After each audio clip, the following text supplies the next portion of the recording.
Et bonjour YouTube, ici la seule, unique, la meilleure des marmottes, j'espère que vous allez bien. Comme d'habitude, n'oubliez pas de vous abonner, liker, commenter cette vidéo et de toucher le squig.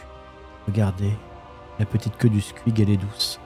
Il a des belles dents. Bref, aujourd'hui, on va parler de Space Marine 2 et surtout du contexte autour de Space Marine 2. Car en effet, ce n'est pas uniquement un trio d'ultramarines qui combattent des tyrannides, c'est bien plus que ça. Commençons tout d'abord par le cadre. On est dans le cadre de la 4e guerre tyrannide qui voit 3 nouvelles vrilles de la ruche Léviathan attaquer le sud-ouest de l'Imperium en passant par le Segmentum Pacificus. Et pour décrypter cette dernière phrase, si ça ne vous parle pas, sachez donc que une ruche tyrannide, c'est tout simplement un assemblement de vaisseaux biomécaniques qui vont traverser l'espace en allant d'une planète à une autre, en vidant toute planète de tout ce qu'elle possède, la Terre, l'eau, l'air, les cadavres, tout, pour avoir un maximum de biomasse, de proliférer, puis de croître, de s'étendre en allant sur une autre planète, ne laissant qu'un caillou stérile et désertique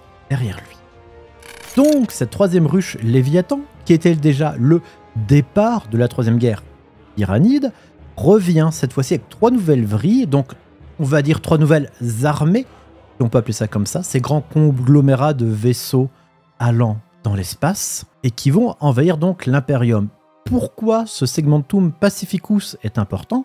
Comme le nom l'indique, c'est un segment normalement qui est laissé tranquille de toutes les grosses menaces qui attaquent l'humanité et c'est aussi un secteur qui est concomitant au Segmentum Solar ou tout simplement au système solaire, là où il y a Terra, le berceau de l'humanité de l'univers de Warhammer 40 000, et là où il y a l'empereur qui dirige cette humanité sur son trône doré. Donc les tyrannites avancent dans cette 4e guerre du même nom. Les 2 premières vrilles sont contrées, mais ces 2 premières vrilles n'étaient finalement que l'avant-garde. La 3e vrille est arrivée par en dessous.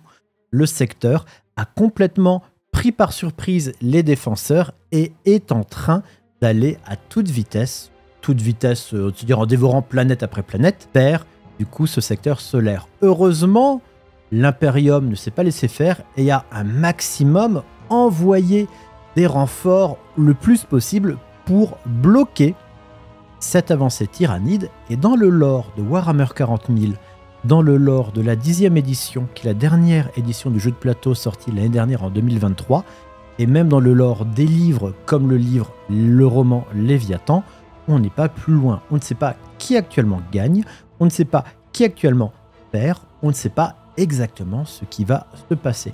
Et c'est dans ce cadre que se déroule Space Marine 2, que se déroule du coup sur une de ces planètes du secteur Pacificus, l'histoire de Titus. Titus qui était le protagoniste de Space Marine 1, Capitaine Titus, même à la fin du 1, mais pour lequel il arrivait plein de choses. Tout d'abord, à la fin du 1, il a été capturé par l'inquisiteur Thrax, car on pensait que c'était un hérétique touché par les puissances du chaos, par les puissances du Warp qui ne tentent que de corrompre l'humanité. Il était gardé en détention pendant 10 ans, malgré les demandes de son chapitre Les Ultramarines, malgré les demandes de ses confrères d'armes pour le libérer. Il ne doit son salut qu'à la mort de Thrax et au fait d'être libéré par d'autres humains. Et déjà là, on voit bien une des problématiques de cet univers de Warhammer 40 000. Un inquisiteur est normalement un humain qui est du côté de l'Imperium, du côté de l'Empire, du côté de l'humanité. Un Space Marine, ces humains surhumains, ces géants de plus de 2 mètres, avec 39 organes que ne possède pas un humain classique, 2 cœurs, plusieurs poumons, des yeux renforcés, etc., est également du côté des humains. Et on est déjà dans un univers où simplement 2 factions qui sont censées travailler ensemble peuvent se mettre les bâtons dans les roues, voire pire que ça. Et donc ce brave Titus, 10 ans après être entré en détention, 10 ans après avoir été capturé, se retrouve relâché et entre sans trop savoir où aller, sans n'ayant plus aucune nouvelle de ses frères ultramarins depuis 10 ans, entre dans le chapitre de la Death Watch. Le chapitre de la Death Watch, c'est un des chapitres qui va servir une des branches de l'Inquisition, qui est la branche Xénos, qui justement va combattre les Xénos, que sont les tyrannides. d'autres types de Xénos pourraient très bien être les Drukhari, qui sont des Eldar noirs, donc des elfes noirs, des Nécrons, ces créatures mi-machines, mi-morts-vivants, des orques, donc comme je disais, des tyrannides, ces xénomorphes tirés d'aliens qui ne désirent rien d'autre que croître et que l'on surnomme le grand dévoreur.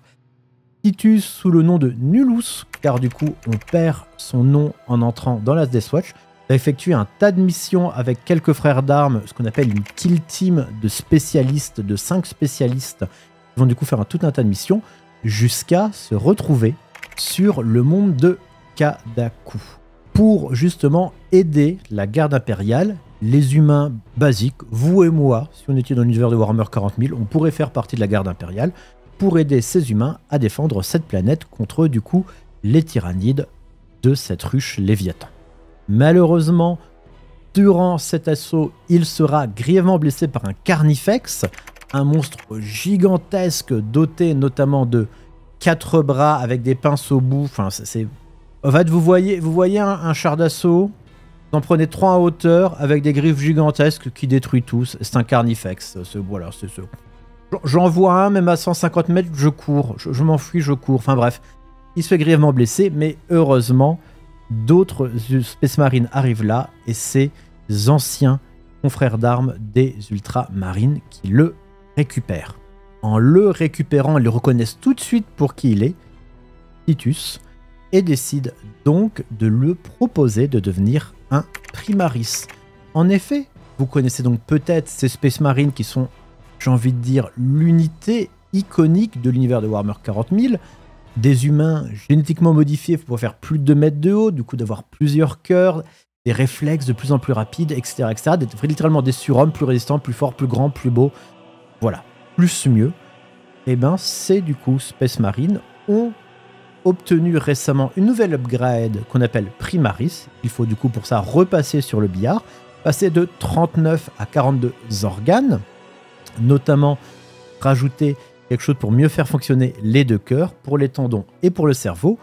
Titus accepte de devenir un Primaris et évidemment survit à l'épreuve. Bien entendu, après avoir survécu à 10 ans de torture physique et psychologique d'un inquisiteur, dire bon écoutez, on va faire un petit truc à 95% de réussite, vous prenez MDR, pas de problème, j'ai déjà vécu tellement de tirs, ça passe.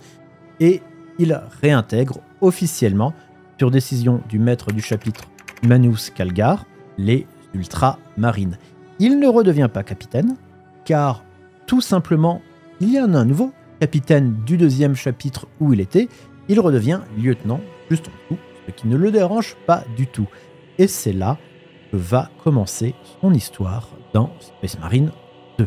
Et donc voici le contexte de ce Space Marine 2. Voici le contexte, une invasion à l'échelle d'un secteur entier, l'humanité qui a 2 doigts de la destruction, qui ne compte que sur des hommes, de la garde impériale, des navires, des gens comme vous et moi, de pouvoir survivre à nouveau et de voir des lendemains non pas meilleurs, mais tout simplement des lendemains où on peut survivre.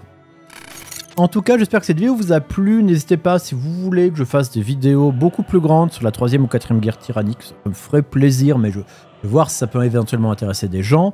N'hésitez pas également à me dire si vous trouvez ça cool, assez détaillé, pas assez détaillé, assez clair pour les personnes qui ne connaissent pas forcément l'histoire autour de ce jeu vidéo. Faites de gros bisous sur YouTube.